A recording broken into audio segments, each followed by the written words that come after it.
internet.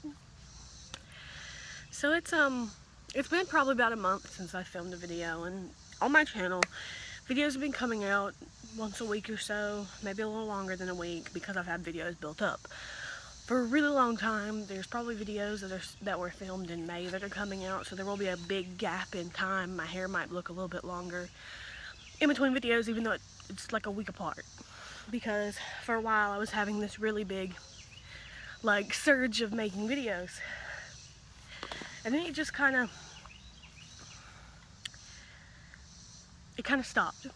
Depression came back, it got worse, and I really felt plagued to make a video like this because of Chester Bennington, and I might start crying during this video.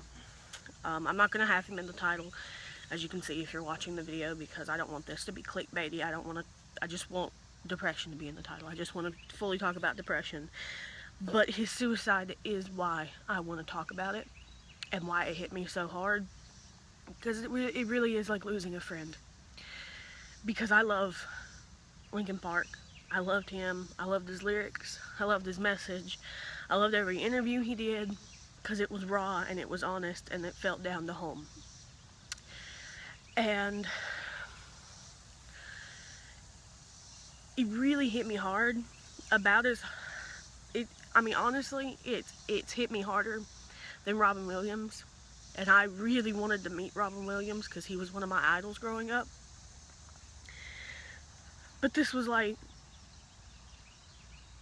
just a stark realization that someone whose lyrics helped me through so much of my own depression and everything that I was going through, and it was one of the first bands that I really felt comfortable listening to around my family, because my dad always listened to heavy metal and my mom didn't, and I was afraid to listen to anything like that around her. And my brother had a Linkin Park album, so I thought it would be okay for me to listen to him, and it really helped me feel better. And I still listen to him basically daily to this day, and it always makes me feel better. And it always makes me feel like I'm not alone. And it really hurts knowing that the person that was one of the people pretty much behind what made me feel better about that is gone, because he lost his own battle. And with mine being so heavy recently, I just haven't had the strength to film videos. I've been working so much. Even when I took a vacation, it was fun, but it didn't really help anything, and I was hoping that it would, because I really want to get back on the track of things, but it's really hard to have motivation to do so. And I wish this wasn't the motivation that I had.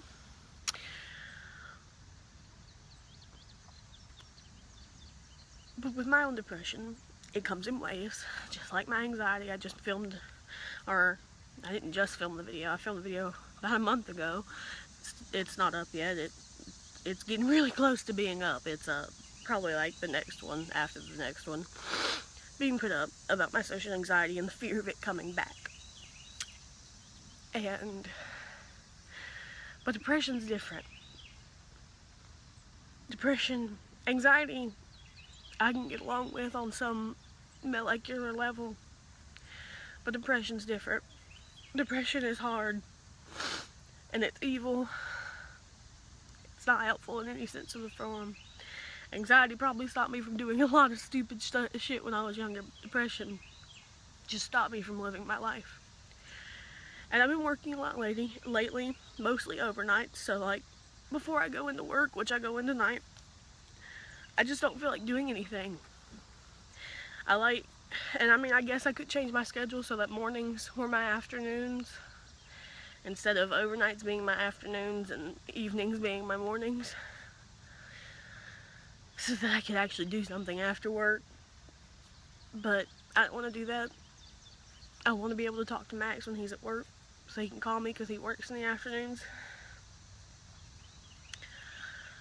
So working overnights is really draining for me. I hate it. I really hate it. I do. It's a lot of physical work. Overnights do a lot more work. period. I hate to say it, but that's the way it is. I feel like daytime shifts are so much easier, but overnights are hard. So I'm very thankful for every afternoon shift, morning shift I get, even though I hate mornings because it's so much easier. But it drains the life out of you. And with depression on top of that and stress from the job, my depression is eating at me lately because I've worked, well, tonight is my 5th overnight in a row, and I will have another one. So 6 overnights in a row, and Max has a completely different schedule than me. He goes into work at 2:30, I wake up at 3. He gets off at 11, I go into work at 11. So I never get to see him, and that really hits me hard because he's one of the only things that makes me happy, and I really miss him.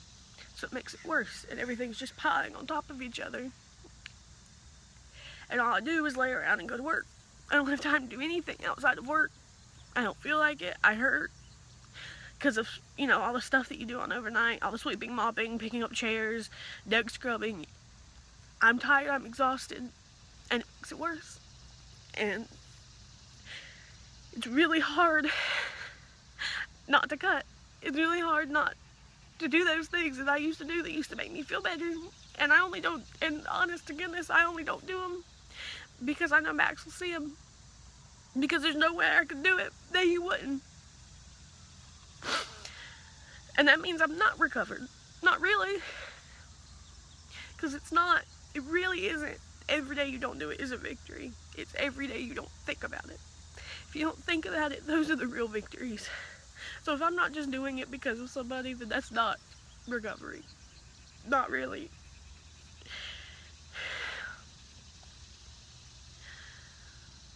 And even I joke about suicide all the time. Anything bad happens, I'm like, I want to jump off a bridge. And sometimes I mean it. Past 3 nights, I've cried every night at work. First night I had an anxiety attack and I cried for an hour. I cried the next night, and I cried for the shortest amount of time last night. I'm crying now. And I hope I don't cry tonight. I only got 2 more overnights to do. It's almost over, and then I have 2 days off. Hopefully more. I don't know what next week's schedule is.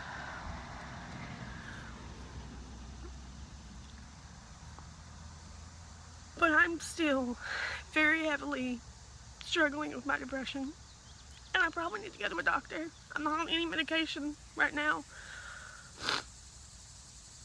A couple years ago, I was on mood suppressants and 2 types of anxiety medicine and sleeping pills or sleeping medicine. And I'm not on anything right now.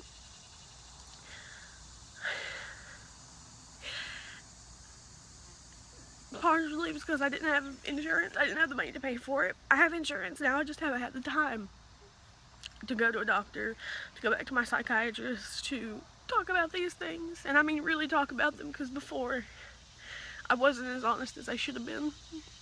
And I know that.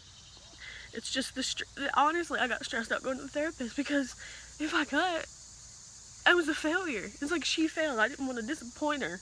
And that's not how you should see your therapist at all. You need to talk to them about every little thing. You need to be honest. You can't make them think you're having false victories when you're not. Now, there was a good while where I was good. I was happy. And, you know, I try to be cheerful and happy and best that I can be and whatnot. But when I'm alone, or when I just have time to think, it gets bad. I try to be, you know, the little kid that I am inside, the little kid that is being blocked out by depression as much as possible. It just doesn't happen most of the time. And I know I need to get some help. But I'm doing my best right now with what I have. I'm not cutting. I might be thinking about it, but I'm not doing it. It's not a victory, but it's baby steps.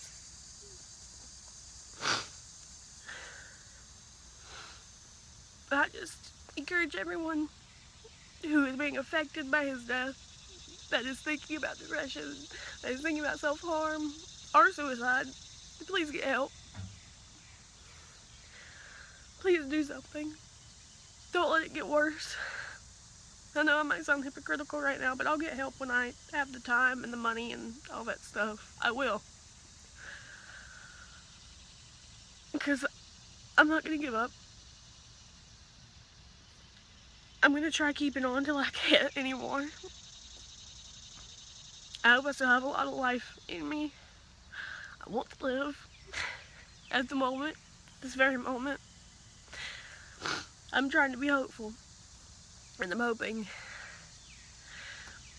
that one day I will recover. I'll go more than a week without thinking about cutting or thinking about suicide. It'll happen, and I hope that it happens for you, and I hope if you're struggling you honestly get help. And that's all I gotta say. Please, talk to somebody.